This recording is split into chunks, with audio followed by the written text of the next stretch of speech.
Assalamualaikum warahmatullahi wabarakatuh. Halo Sobat Mansa, sahabat Mansa Tulangkat. Kembali lagi bersama saya Diah Karina dalam acara yang dinanti-nanti, yaitu podcast Ngopi, Ngobrol Perkara Iman.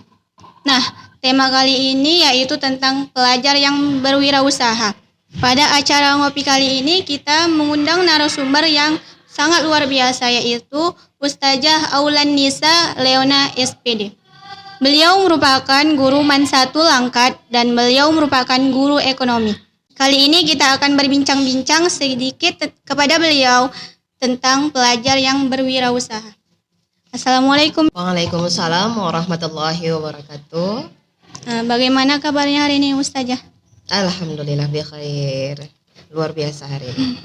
Ustazah, mengawali obrolan kita, sebenarnya apa sih yang dimaksud dengan wirausaha? Oke, baik. Wirausaha secara definisi, kalau dari bahasa Indonesia umumnya itu orang yang berani membuka lapangan pekerjaan dengan kemampuan dirinya yang pada akhirnya nanti tidak hanya membawa manfaat atau keuntungan untuk dirinya sendiri, namun juga untuk orang lain. Mengapa demikian? Karena dia akan membuka lapangan pekerjaan sehingga orang-orang lain akan terbantu untuk memperoleh pekerjaan. Sementara menurut pendapat ahli yang lain, kalau dari luar yaitu ada Zimmerer, bahwasanya yang namanya entrepreneurship, padanan dari wirausaha tadi, itu adalah proses penerapan kreativitas, inovasi dalam memecahkan persoalan dan menemukan peluang untuk memperbaiki kehidupan. Sehingga dalam kehidupan selalu ada aja masalah yang kita hadapi, selalu ada aja persoalan. Bagaimana dengan kreativitas dan inovasi yang ada itu menciptakan peluang baru yang nantinya akan memberikan dampak untuk menyelesaikan masalah dan kemakmuran bagi kehidupan itu sendiri. Baik, Ustazah, mengapa berwirausaha itu penting dalam kehidupan umat muslim? Dan bagaimana dengan profesi lainnya yang tidak berkaitan dengan wirausaha? Sebenarnya kalau pendapat saya pribadi, wirausaha itu penting, namun bukan berarti itu yang paling utama. Karena perintah Allah, kalau kita baca dalam Al-Quran di surat Al-Jumu'ah, saya sambil nyontek nih ya, nggak hafal. Dalam surat Al-Jumu'ah ayat 10, Allah perintahkan kita, apabila telah menunaikan sholat, maka bertebaranlah kamu di muka bumi, dan carilah karunia Allah, dan ingatlah Allah banyak-banyak, supaya kamu beruntung. Kata kuncinya di situ apa? Bahwasanya kita disuruh Allah untuk bertebaran di muka bumi, mencari rezeki, bukan hanya melalui wirausaha, bukan hanya melalui perdagangan, tapi bisa dengan kegiatan lain. Hanya saja memang ada dalam sebuah hadis disebutkan bahwasanya penghasilan apa yang paling baik ya Rasulullah, ditanyakan oleh salah seorang sahabat. Maka Rasulullah menjawab, amalur rijal biyadih, amalan seorang laki-laki yang dia lakukan dengan tangannya sendiri. Wa kullu bai'un mabrur, dan setiap jual beli yang mabrur. Makna mabrur ini kan tentu ada barokahnya di dalamnya. Ya. Tentu diliputi dengan hal yang baik-baik, ya, tanpa ada kecurangan di dalamnya. Nah, ini yang harus kita sadari. Wirausaha seperti apa sebenarnya yang harus kita lakukan? Maka tentu sebelum memulai berwirausaha, yang pertama sekali harus dicari tahu adalah ilmunya. Jangan asal main dagang, oh mau jualan ini, mau jualan itu, tanpa kita tahu ilmunya. Ambil sistem ini, sistem itu. Ternyata mungkin di situ ada gharar, ada ketidakjelasan, ada maisir, ada semacam maisir judinya, gambling gitu. Bisa iya, bisa enggak. Ini yang harus diperhatikan tentunya. Ustazah, adakah petunjuk dari Al-Quran dan hadis tentang pentingnya berwirausaha? Seperti yang saya sebutkan tadi, kalau saya pribadi berwirausaha itu penting. Karena seperti yang dalam hadis tadi bahwasanya penghasilan seseorang dari jerih payah tangannya sendiri itu adalah penghasilan yang terbaik. Dan setiap jual beli yang mabrur itu juga merupakan hal yang baik. Ini menjadi dorongan kita supaya ayo semangat cari dari hasil tangan sendiri, dari hasil keringat sendiri. Adapun mungkin hadis yang biasa kita dengar bahwasanya 9 dari 10 pintu rezeki itu adalah dari perniagaan. Sejauh yang saya baca terdapat perbedaan pendapat ulama. Namun hadis ini tidak ditemukan dalam kitab yang sahih, sehingga masih diragukan tentang kesahihan hadis ini. Namun begitu, memang kita yakini, kita percaya bahwasanya memang dengan berdagang sepertinya kayaknya rezeki orang banyak melimpahnya ya. Dengan berdagang itu enggak terhitung, tiba-tiba bisa banyak dapatnya. Kalau bekerja kan jelas gajinya sekian, mungkin ada bonus sekian, sudah bisa kita hitung. Tapi kalau berdagang enggak pernah bisa kita hitung berapa nanti hasilnya. Karena apa? Allah yang menentukan. Bisa jadi kita untung banyak berkali lipat, 2 kali lipat, 3 kali lipat, bahkan 100 kali lipat. Bisa jadi kita merugi. Mungkin karena ini orang bersemangat dalam berdagang. Kemudian juga kalau surat dalam Al-Muluk bahwasanya Al-Muluk ayat 15, dialah Allah yang menjadikan bumi itu mudah bagi kamu. Maka berjalanlah di segala penjurunya dan makanlah sebagian rezekinya dan hanya kepadanya lah kamu dibangkitkan. Maknanya apa? Memang kita disuruh untuk mencari penghidupan, berjalan ke segala penjuru. Makanya nggak sedikit kita temukan pedagang nanti dia tinggal di lokasi A atau di kabupaten A, kemudian dia berniaga ke kabupaten B. Tapi seperti itulah cara dia untuk mencari rezeki Allah, dan memang itu sudah diperintahkan Allah. Oke. Ustazah, siapa tokoh panutan dan teladan dalam berwirausaha dalam Islam? Kalau cerita tokoh panutan tidak lain tidak bukan, mestilah Nabi Muhammad sallallahu alaihi wasallam. Kenapa? Karena beliau sendiri pun profesinya adalah pedagang. Ya. Walaupun mungkin awalnya beliau adalah masih ketika belia masih ikut ternak kambing. Kemudian di usia belia, beliau sudah ikut pamannya untuk berdagang. Sehingga memang kalau ditanya panduan, siapa yang bisa jadi motivator, inspirator bagi pedagang, tentulah Nabi Muhammad SAW. Dan semua tata caranya sudah beliau ajarkan. Kalau mau jadi pedagang yang sukses, bagaimana sifatnya, karakternya, tata cara berdagangnya, bagaimana Rasulullah berhasil menggeser pasar yang dulunya dikuasai oleh orang-orang Yahudi. Akhirnya Muslim bisa berhasil membuka sebuah pasar sendiri. Yang tentunya ini sesuai dengan perintah Allah. Bahwasanya di dalam pasar itu tidak ada ribanya, tidak ada maisirnya. Demikian. Ustazah, apakah berwirausaha itu baik bagi pelajar? Apa bedanya dengan wirausahawan dewasa? Dan dengan niat apa seharusnya seorang pelajar berwirausaha? Oke, dimulai dari niat. Kalau cerita baik atau tidaknya tergantung dari sisi kita memandang. Ketika dia melakukannya dengan ilmu, memulainya dengan niat yang baik, maka itu adalah hal yang baik. Namun lain cerita bila dia niatnya hanya sekadar mencari dunia, dia niatnya hanya sekadar ikut-ikutan, dan justru dia mengabaikan tugas utamanya. Ya, kita tahu pelajar tugas utamanya adalah belajar. Jangan sampai karena tergoda oleh perniagaan, tergoda oleh wirausaha, mungkin ketika sekali 2 kali coba berwirausaha dia dapat uang banyak, dia merasa kayaknya nggak perlu deh belajar. Kayaknya tanpa belajar pun aku bisa kok dapat uang.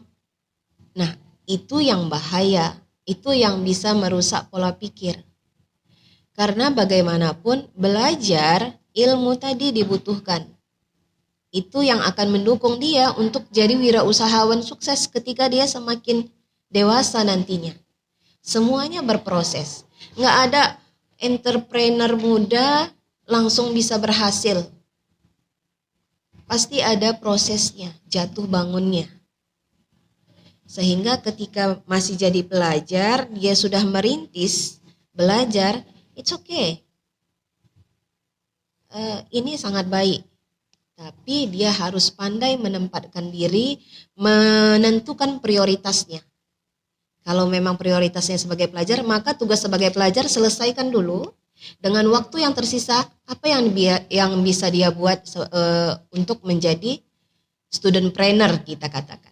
Saya suka istilahnya studentpreneur ya, karena masih pelajar tapi sudah mencoba untuk berwirausaha. Jadi ada dampak negatif dan positifnya ya Ustazah? Iya, tergantung bagaimana dia menjalaninya, maka kembali lagi kepada prioritas. Dia harus bisa menentukan harusnya seperti apa yang dia lakukan dulu. Ya. Ustazah, apa bentuk kegiatan yang dapat dilakukan para pelajar sebagai wujud semangat berwirausaha sejak muda? Bentuk kegiatan, mungkin bisa jadi seperti ini. Kalau ditanya bentuk kegiatan, latihan. Jadi kalau misalnya contoh praktiknya dalam kehidupan sehari-hari, kalian anak aliyah terutama masuk pagi sekali jam 7 sudah sampai sekolah, pulang nanti jam 3:30 baru bel, sampai rumah mungkin 4:30, otomatis sudah capek. Kalau mau untuk praktik, mau jualan dan lain-lain, saya rasa mungkin terbatas. Kecuali kalian mampu memanfaatkan digital, jualan online, itu iya. Namun bukan berarti tidak ada karakter wirausahaan yang bisa kalian tanamkan, bisa. Kembali ke panutan kita, Nabi Muhammad SAW dengan 4 sifat beliau, bahwasanya beliau adalah orang yang amanah, tabligh, fatonah, sidik. 4 sifat ini kalian terapkan ketika kalian akan terjun dalam dunia wirausaha, itu yang akan menjadi nilai lebih kalian, itu yang akan menjadi value bahwasanya kalian berbeda dengan pedagang lainnya. Kenapa? Karena Rasulullah bilang pedagang yang jujur itu nanti tempatnya akan bersama para nabi dan para as-siddiqin. Karena sulit sekali menjadi pedagang yang jujur. Jaminannya surga. Jaminannya surga tentu bukan perkara hal yang murah dan remeh-temeh. Iya. Jaminan surga itu effortnya kuat loh. Berapa banyak godaan kalau kita mau jadi pedagang. Belum lagi dengan bahasa istilahnya, ini bu modalnya cuma sekian. Padahal modalnya nggak segitu. Misalnya jual barang harganya 15.000. Ini bu saya cuma ngambil gopay aja. Nggak perlu disebutkan kalau itu suatu kebohongan. Ini bu saya jualnya 15.000, nggak bisa kurang bu, saya nggak dapat nanti, kan saya mau untung juga bu. Cukup, jangan berbohong. Terlihat sepele, tapi itu satu perbuatan tercela kan. Integritas diri seseorang itu akan dinilai dari ucapannya. Oke. Jadi kita sebagai seorang pedagang nggak boleh berbohong ya Ustazah? Ya, poin utama. Kenapa Rasulullah sangat dipercaya orang? Sistem berdagang Rasulullah dia kan nggak punya modal sendiri. Ya. Jadi bukan berarti berdagang harus punya modal sekian ratus ribu, sekian juta baru bisa berdagang. No, Rasulullah modal utamanya adalah kejujuran. Orang nitipkan barang, dia bawa berdagang ke Syam tanpa bawa modal sendiri. Sampai di Syam dia jual juga dengan secara jujur, justru berlebih hasil perdagangan dia kan. Sehingga ketika kembali ke Mekah, orang percaya, oh besok aku bawakan barang-barangku lagi kepada Nabi Muhammad. Oke, saat itu belum jadi Nabi. Kepada Muhammad. Kenapa? Karena memang dengan julukannya yang terkenal dengan Al-Amin. Kejujuran. Itu yang paling utama. Itu yang zaman sekarang mungkin tergerus. Bahkan di keseharian kita pun, tanpa jadi pedagang, dengan teman, dengan orang tua, sering kita tidak jujur berbicara. Habis dari mana tadi? Kata mama. Apalah dijawab? Rupanya main-main. Jawabnya, iya mak ngerjain tugas. Udah gak jujur kan? Enggak. Nah, itu karakter yang bisa harusnya ditanamkan dari sekarang. Kita katakanlah memang mungkin sebagian ada yang udah mulai coba. Kembali lagi tadi ke pertanyaan bahwasanya apa aja sih yang bisa dilakukan. Balik ke penanaman karakternya dulu. Kalau belum bisa action secara langsung. Kalau bisa action secara langsung, alhamdulillah. Mungkin ada yang jago desain. Gimana berdagangnya Bu? Jualan desainnya. Kan sekarang zamannya digital kan? Desain masukkan ke apakah ke Canva ataukah ke PixArt yang mereka mau bayar. Kalau memang desain kita bagus. Latihannya dari sekarang.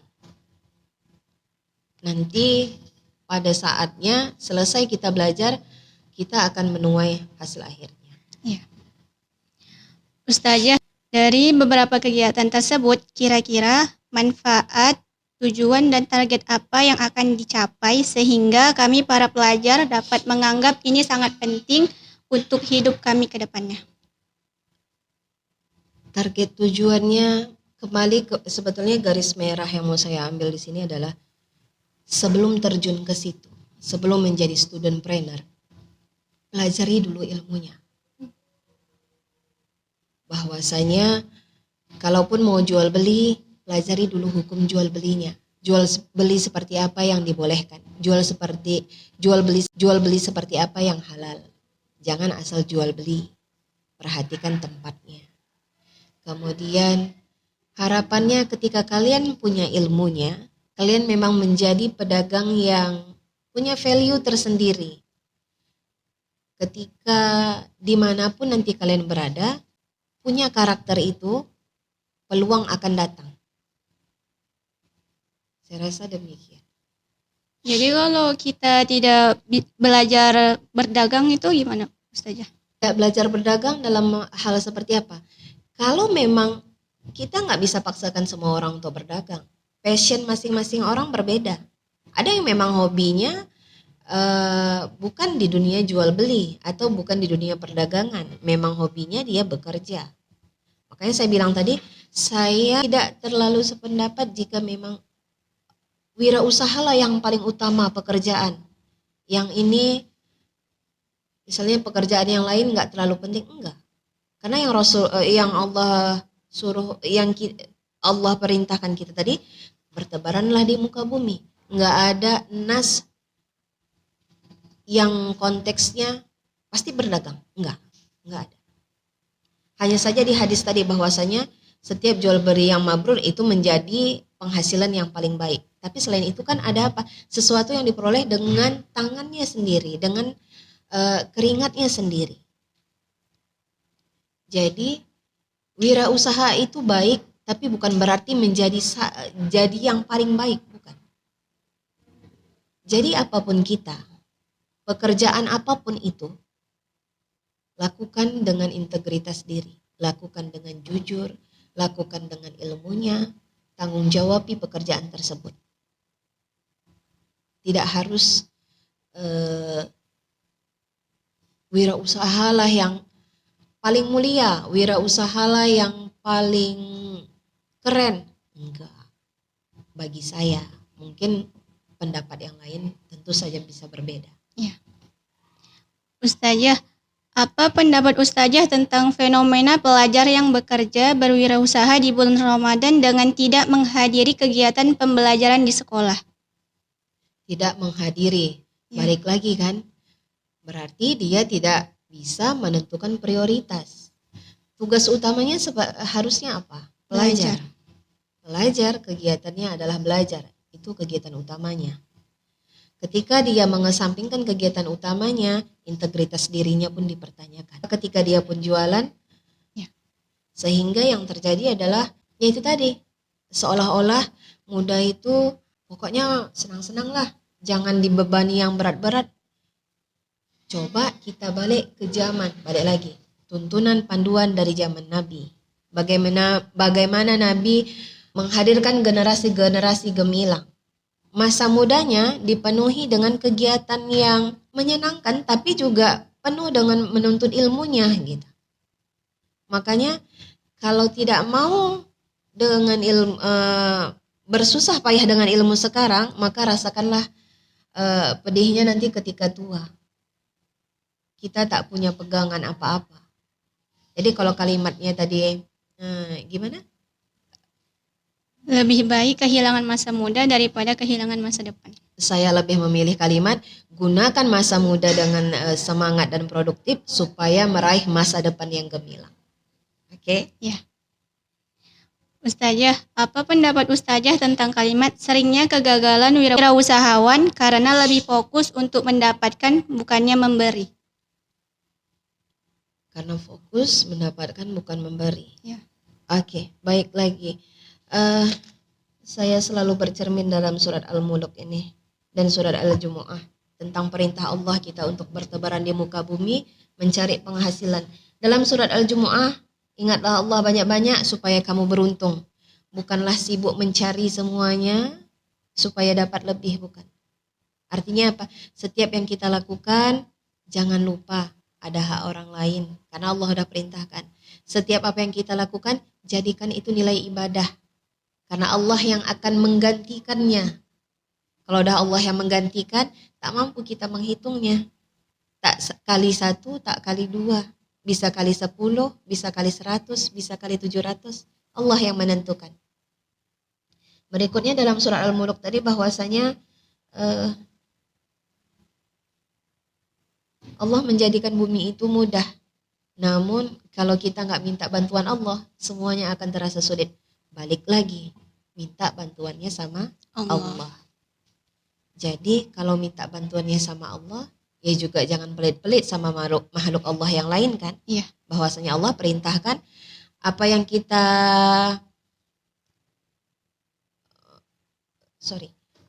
kita perlukan itu ya cari penghidupannya. Namun bila ada berlebih, infakkan, bagikan. Semakin orang bersedekah, Allah akan menggantinya dengan berkali-kali lipat. Jadi kita sebagai wirausaha harus saling memberi ya Ustazah. Ya, lihatlah entrepreneur muslim. Enggak ada yang semuanya sibuk hanya mengumpulkan. Tapi ketika ada yang dikumpulkan, langsung dihitung berapa yang harus dikeluarkan. Ya. Kalau boleh saya tanya, siapa sahabat Nabi yang paling kaya? Kita kenal Abdurrahman bin Auf. Ya. Kemudian kita kenal Utsman bin Affan yang sampai sekarang rekening Utsman bin Affan itu masih ada di Arab Saudi. Itu semua dari mana? Kita bandingkan apa yang mereka punya dengan apa yang mereka bagikan. Utsman bin Affan tak segan-segan menghibahkan sumurnya yang dia beli dari seorang Yahudi untuk dibagikan secara gratis. Orang Yahudi dia menjual airnya ketika musim kering. Datang Utsman bin Affan, saya beli sumurnya. Oh tidak, kata orang Yahudi, ini penghasilan saya. Oke, kalau gitu saya beli separuh sumurnya. Jadi hari ini kamu yang jualan, besok saya yang memanfaatkan sumurnya. Oke, kata orang Yahudi. Akhirnya ketika orang Yahudi yang jualan, nggak banyak orang yang beli. Ketika Utsman bin Affan yang jualan, banyak orang yang ngantri. Kenapa? Karena dia nggak jualan. Silakan ambil sepuasnya. Akhirnya Allah ganti, ketika dia banyak memberikan, Allah ganti. Orang Yahudi menjual sumur tersebut ke semuanya dengan lahan di sekitarnya. Sampai sekarang lahan sekitarnya ditanami dengan kurma, dan inilah yang menjadi terus menghasilkan sampai sekarang. Dan dikelola oleh Badan Wakaf pemerintah Saudi, sehingga rekeningnya terus bertambah, tak berkurang. Dan itu kan nilai terus disedekahkan. Berarti ketika Utsman bin Affan meninggal, hartanya tetap bermanfaat untuk dia. Ya. Itu yang harusnya diingat oleh seorang entrepreneur. Bahwasanya semuanya ada akhirnya. Apakah ketika usia kita berakhir, harta kita juga berakhir? Tentu ini sebuah kerugian. Hendaknya ketika usia kita berakhir, harta kita akan terus bisa mengalirkan pahala untuk kita nanti. Ustazah, menurut Ustazah, bagaimana potensi pelajar di MAN 1 Langkat ini jika ditinjau dari kewirausahaan? Potensinya sangat baik. Saya lihat beberapa pelajar yang hobi berwirausaha. Tahun lalu itu masih ada kegiatan wirausaha, kita buat piscok, itu bagian program dari OSIM kan? Iya. Mungkin itu bisa ditingkatkan lagi untuk kegiatan OSIM yang tahun ini. Apakah ditambah variannya atau ditambah lagi kegiatan lainnya yang mendorong untuk berwirausaha. Karena apa? Kita tahu pendidikan itu oke, biaya sekolah mungkin sudah ditanggung pemerintah sehingga istilahnya gratis. Sebenarnya dia tetap berbiaya, hanya saja ditanggung pemerintah. Namun kan ada hal-hal lain yang kita perlukan untuk menunjang sarana pembelajaran. Enggak semuanya bisa di-cover oleh pemerintah. Terutama kalau kita mau pergi ke sekolah, transportasinya seperti apa. Satu harian di sini kita perlu makan juga, kan kayak gitu. Kadang uang yang dikasih orang tua cukup, bekal yang dibawa cukup, tapi kadang kita kan suka jajan atau apa. Nah, ini kan satu hal yang baik jika kalian berwirausaha, membuat sebuah usaha, mempunyai uang penghasilan sendiri tanpa mengesampingkan tugas utama kalian sebagai pelajar. Jika sudah kalian bergeser mengesampingkan tugas utama sebagai pelajar, tentu ini tidak baik. Tentu ini menyalahi aturan. Tapi mungkin saran saya lah untuk OSIM nanti jadinya kan, Iya. Kegiatan wirausaha yang kemarin itu sudah dirintis, coba diaktifkan lagi, bisa dengan nanti kita membuat kegiatan Bazar Day misalnya, atau Entrepreneur Day, semua masing-masing kelas mau coba jualan gitu kan, untuk menumbuhkan jiwa wirausahanya. Ya. Balik lagi, nggak semua orang punya passion di situ. Hanya saja jika ada yang punya di situ, bisa kita salurkan. Insya Allah anak MAN 1 Langkat punya potensi itu. Ya. Ustazah, apa pesan yang bisa disampaikan kepada sahabat MAN manapun berada, sekaligus closing statement tentang semangat berwirausaha di masa muda? Oke, baik. Bismillah, penutup dari saya mengenai wirausaha. 1. Wirausaha itu mulia, tapi bukanlah menjadi satu-satunya jalan. Yang kedua, sebelum memulai wirausaha, pelajari ilmunya. Jangan asal melangkah. Karena apa? Karena yang kita lakukan semuanya itu akan dipertanggungjawabkan. Jadikan wirausaha juga sebuah ibadah, bukan hanya sekedar ikut-ikutan. Kemudian ketika kita punya ilmunya, kita akan mengerti tentang halal dan haramnya. Apakah jenis usaha yang kita lakukan ini sudah baik, sudah sesuai dengan syariat Islam, atau justru bertabrakan dengan syariat Islam. Kemudian yang terakhir, ar-rizqu minallah. Rezeki itu datangnya dari Allah. Sekuat apapun kita berupaya, kalau belum ditakdirkan Allah tidak akan sampai. Tapi mungkin bisa tanpa sengaja, tiba-tiba saja rezeki itu sampai. Balik lagi, ar-rizqu minallah. Rezeki itu datangnya dari Allah. Tapi juga jangan lupa untuk ikhtiar. Makanya ikhtiar dan tawakal ini selalu digandengkan. Ikhtiarnya kita berusaha. Oke, tadi berwirausaha yang kita pilih. Karena misalnya kita nggak mau terlalu disuruh-suruh orang lain. Kalau seandainya kita jadi pegawai, jadi karyawan, kita maunya mengatur kegiatan kita sendiri, mengatur waktu kita sendiri. It's okay berwirausaha. Hanya saja jangan ngotot dengan hasilnya, karena Allah lah penentu akhir. Mungkin demikian yang dapat saya sampaikan. Ya. Ada lagi? Tidak. Oke. Begitu, demikian obrolan podcast kita kali ini. Dan terima kasih kepada Ustazah yang telah memberikan sedikit ilmunya. Semoga apa yang disampaikan bermanfaat bagi kita semua. Iya. Dan khususnya bagi keluarga besar Mansa Tulangkat. Iya. Terima kasih juga kepada Jumansa yang sudah mengundang saya. Sekali lagi saya mohon maaf atas segala kekurangan dan keterbatasan ilmu yang saya miliki. Semua yang benar datangnya dari Allah. Apa yang salah datangnya karena minimnya ilmu saya. Karena itu balik lagi kan, ayo kita terus belajar. Mau jadi apapun profesi yang kita pilih nantinya, semua perlu ilmunya. Jadi kita sebagai anak muda kita harus tetap semangat, gunakan waktu muda kita dengan sebaik-baiknya dan tetap belajar dan berusaha. Saya Diah Karina sebagai host pamit undur diri. Subhanakallahumma wa bihamdika wa asyhadu an la ilaha illa anta astaghfiruka wa atubu ilaik. Wassalamualaikum warahmatullahi wabarakatuh. Waalaikumsalam warahmatullahi wabarakatuh. Jumansa, jujur, amanah, santun. Oke, saya belum belajar.